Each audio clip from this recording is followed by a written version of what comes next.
احمد، انت يالا احمد حصل له ايه؟ مش عارفه. انت يالا مين اللي عمل فيك كده يا ابني؟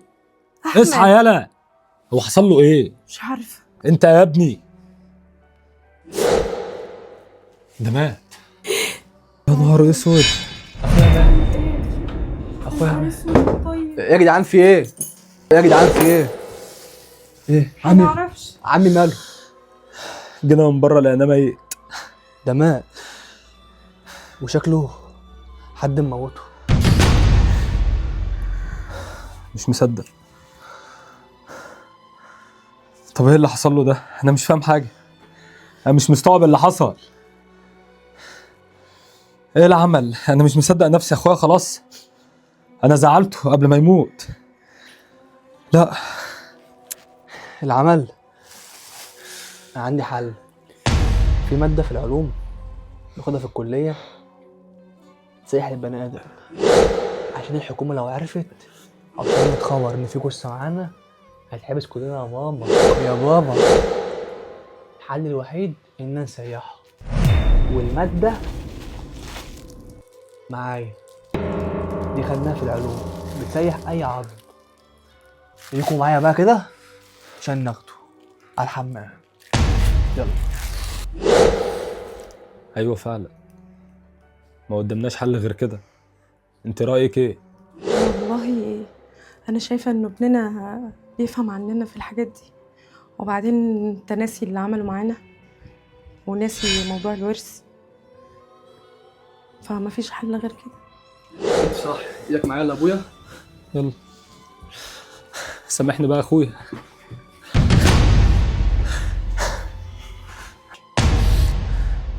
ازاي طاعتك وسمعت كلام كل انا اعمل في اخويا كده؟ ازاي؟ خلاص بقى يابا، انسى الموضوع يابا، وهو مات. كلامات كتير هيكشفنا كلنا وهيحبسنا. ما خلاص يا عماد، اسمع كلام ابنك. وبعدين انت ناسي هو عمل معانا ايه؟ خلاص هو غار وراح في البلاع. ازاي؟ ده خلاص فاهم يابا، خلاص بقول لك. انت السبب، انت اللي خليتني اسمع كلامك. وانت بتبص لي كده ليه؟ انا غلطان اللي أنا سمعت كلامك انت وابنك. ربنا يتم منكم. اسمع يا ماما، ابويا لو فضل يلك في حاجات كتير هيحبسنا. تكتمي هشيلنا انا وانتي وهو بسبب طيبة قلبه. خلاص سيب الموضوع ده عليا.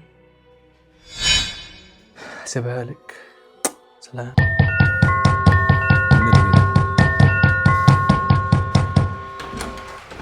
ايه يا عماد، بقول لك ما تعرفش اخوك فين؟ انا ما بقاله اسبوع بدور عليه، مش عارف هو فين. ازاي ايه يا ابني؟ حتى برن عليك انت كمان ما بتردش. انا بقى متلخبط مش عارف الاقيه فين. ما بروحش حته اصلا. طب خش هنتصرف دلوقتي. يا ابني انا مش عارف اعمل ايه. انا دورت عليه في كل حته، اقسام، مستشفيات، عند اصحابه اللي هم 2 اساسا. لا بقيت عند ده ولا على ده ولا راح مع حد في حته من ساعه ما نزل اخر مره من اسبوع وهو مختفي. من اسبوع؟ انت كمان بقولك مقفول، بحاول اوصل لك مش عارف اوصل لك. قلت اجي لك يمكن عندك ولا في اي حاجه. انت عارف بقى المشاغل اللي عندي.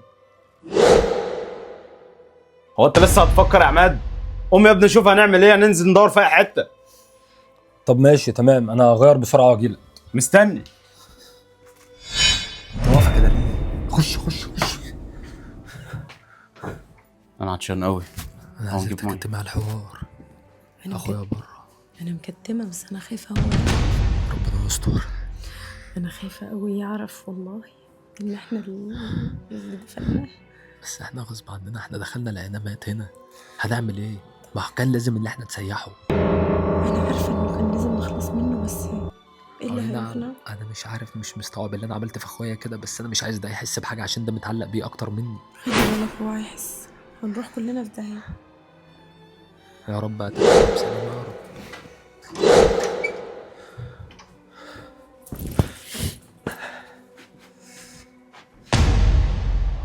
هو راح فين؟ هو فين؟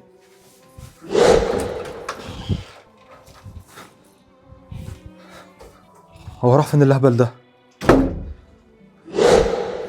الحقي، ده مشى. طلعت بره ما لقيتوش. ليه؟ مش عارف. هو هيكون سمعنا. ربنا يستر. مش عارفة. أبوك لو عرف إن أنا وأنت متفقين نتبلى عليه ونعمل اللي عملناه ده هيودينا ده لو في داهية. عارف إن احنا طبخناها سوا وفكرت لي في فكرة إنك تقطع التيشيرت وتتبلى عليه عشان نخلص منه، هيقتلني أنا وإنتي. طب إيه، أنا بدأت أقلق أوي كده. حاسس بالذنب أوي. يا ريتنا ما عملنا اللي عملناه. تخيلي لما نروح عند ربنا هنعمل إيه؟ هنقول له إيه؟ موت عمي وإنتي كمان اللي طبختها من الأول خالص، وأنا السبب اللي خليتك تعملي كده. استر يا رب. طب هنعمل إيه؟ ولا حاجة. انت نايم؟